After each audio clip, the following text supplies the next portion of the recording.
Howdy, I'm back from Bali. After 2.5 weeks of being away, I thought I'd step out into my garden, look at my veggie patch, see how it's going, and I was gobsmacked in how much things have grown in just the first month of spring.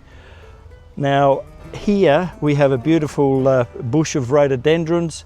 I did show you earlier on the flowers were just forming, and have a look at them now. They're in full bloom, absolutely gorgeous. I'll also show you my garlic bed with 5 varieties of garlic and go through that. I'll show you my snow peas that have grown even further from what I showed you before, and my asparagus bed where I showed you they were so tall. They're now over 1 metre tall in spears, only after 3.5 weeks of growth.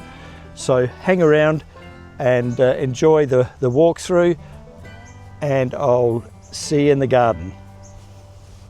Have a look at this. Amazing what 3 weeks away can do. This is absolutely amazing. This is snow peas. These I planted around, I think, May, June. They were only seedlings, and they've taken quite a few months to get to this stage. But over the last 4 weeks, I didn't have nowhere near as many fruit on it as I do now. But now it is absolutely gone berserk. And as you'll see around through the other parts of the garden, the things have gone mad. So we're into the 2nd month of spring now. We haven't had that much warm weather. We are in quite a cool area up in the hills, and it takes sort of an extra month for it to warm up here than everywhere else.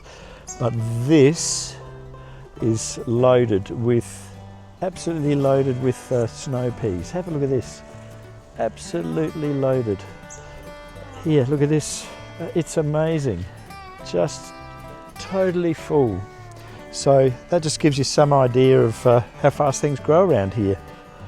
Iceberg lettuce here that are next to them. They're ready for harvesting. So nice size, great for salads. And variety of onions, white and brown. So they won't be ready till Christmas time. I just need to show you some springtime flowers also. Lovely camellias. And I'll show you different ones as I move around through the video. And this bed here, I've put in some yacon tubers, rhizomes, and they are also known as the Persian ground apple, which are a bit like grow a bit like a sweet potato, but you can eat them raw. They're sweet, they're good for you. The sugar in them is an inulin, so it's good to eat for diabetics, but you have to start eating these in small amounts, as they will give you air. Now, we don't want too much of that in the wrong place, do we? And also my spinach and silver beet here, gone to seed, which is normal for this time of year. There's so much greenery there to eat, so healthy for you. I won't let these go to seed because I have already plenty of those, and maybe just a flower for the bees to get hold of. And then here we have our calendula and our little pooch shanty. Hey, how are you going, girl? This bed here was prepared a month ago before we left. That I have put a heap of chicken poo in there, and also sea mungus, a bit of blood and bone, and some lime. Dug it in and let it sit there, so she's ready to plant out for tomatoes. I did have tomatoes in that raised bed there. Now I'm going to put them in this bed just to try to avoid the issue with nematodes, which we don't have here. But if you do keep planting them in the same place with the tomatoes, it can become an issue.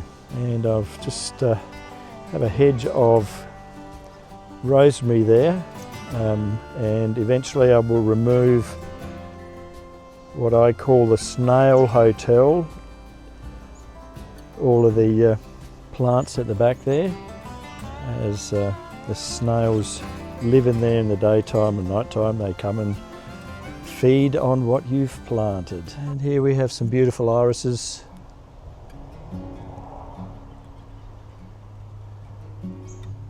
Absolutely superb. Well, here we have the asparagus bed. Now, these, as you can see how tall they are, they're almost as tall as me. When I left here 4 weeks ago, or just over 3 weeks ago, I only had shoots about this high, coming out of the ground, and now they have grown almost 1.5 meters, 2 meters in that space of time. And there's more shoots coming up. I've already eaten a couple. They're very tasty. They're in their 3rd year now, so obviously harvestable time. They say it takes about 3 years before you should be harvesting them. And I've prepared the bed fairly well. There's our pooch Shanti, hey, aren't you, girl? She doesn't mind eating some of the vegetables. So I'll let these go, and they'll just grow over summer, and I'll probably harvest more shoots as they come up. And just around late autumn, mid-autumn, when I cut these down to ground level, I placed some organic matter compost, really good compost, and sea mungus, and just a light touch of lime over this garden bed, and give it the winter time to break down. And this is the results. Very pleased with that. And almost use them as a fishing rod. They're that long. Yeah, very nice. So, and I'm not sure whether we have male or female here yet. Find out as they mature. But I mean, those stalks are as thick as my thumb, if not thicker. So there you go. Beautiful. Just remember, 3 years before you harvest your asparagus. I've planted about 18 crowns in here, and plenty. I will get so much harvesting out of this. It'll be more than enough. So I'll be sharing it around the rest of my family. Now this bed here, I've let go a bit. I just pull this section here where the flowers are. That was kale, and I've let them go to flower. And as you can see,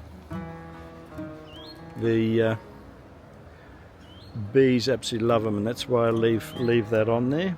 And here, this is radish, and radishes are really tasty in salads. I'll just see if I can pick one here. There you go. Beautiful. There you go. Lovely radishes. They didn't grow as well as I would have hoped over the winter. They're starting to bolt and go to seed. I'll put that one down there for later, for Ron. And you're probably wondering what that beautiful purple flower is. I'll have to tell you, it's a native hibiscus. Absolutely gorgeous.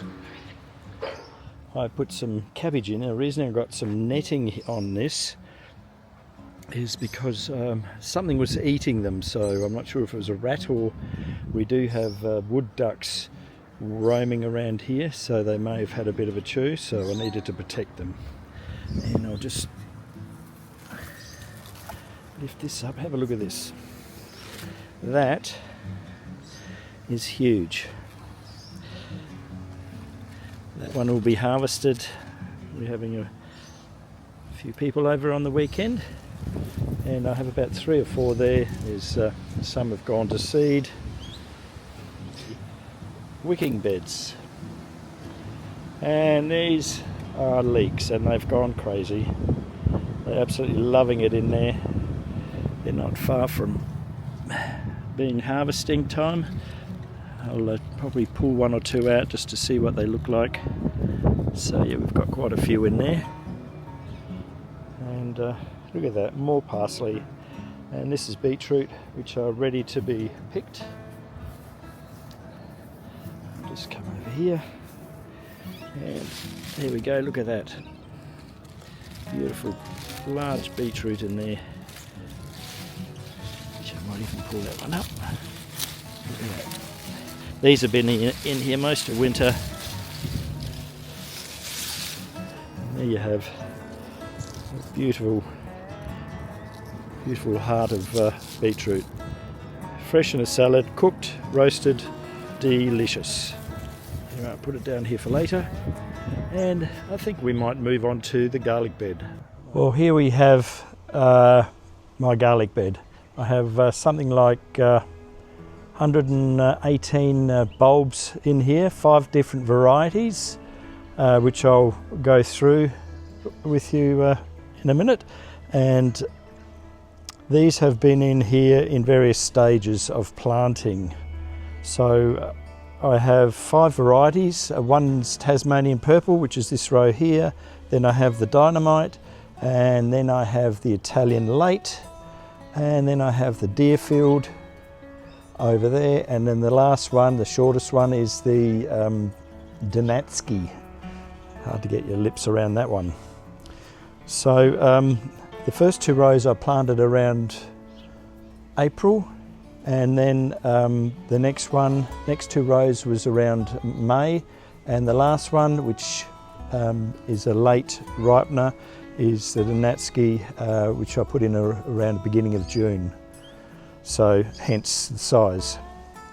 Now, before I planted all these, I prepared the beds with some good organic matter, good compost, blood and bone, and also a bit of lime, sea mungus pellets.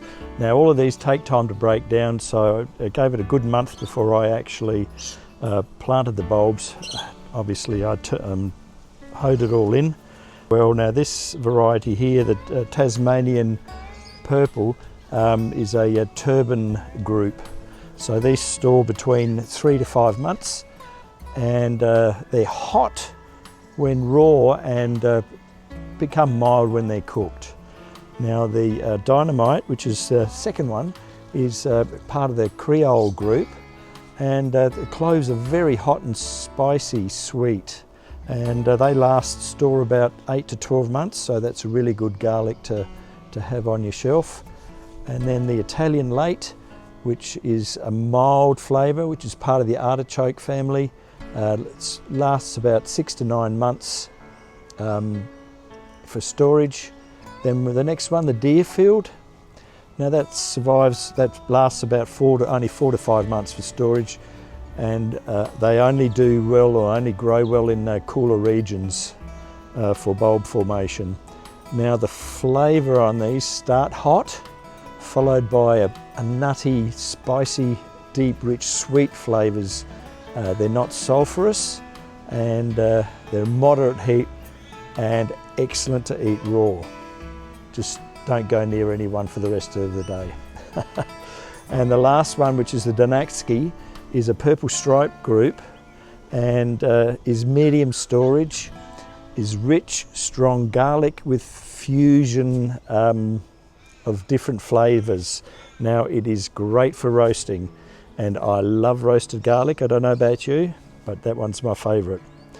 So for general cooking, you have these. Now I probably won't harvest these till these first 2 rows till about November, when the first few bottom leaves start to die off, and then also as the next one will be about December, and then the last one, Donatsky, you won't harvest that till around Christmas or just after Christmas. But the same deal, wait for the lower leaves to die off. Now during springtime now and growing season, I do fertilise these with a liquid fertiliser, all-round liquid fertiliser, and a little bit of calcium gypsum to give them that last bit of boost to go into the bulb and leaf, so you'll end up getting the best out of your garlic as you can. So you've got a bit of a quick walk through, and an indication of how quickly things can grow in a matter of 4 weeks. The garlic's that I just showed you down here, they were only half that size. The asparagus down the other end, they were, oh gee, they were only that long when we left. So just a little bit of warm weather, springtime weather, and everything goes crazy. Orchard flowers are out and the bees are happy. I will do another video on that. And so till next time, Ralph from Gypsy Gardener signing out. Ciao.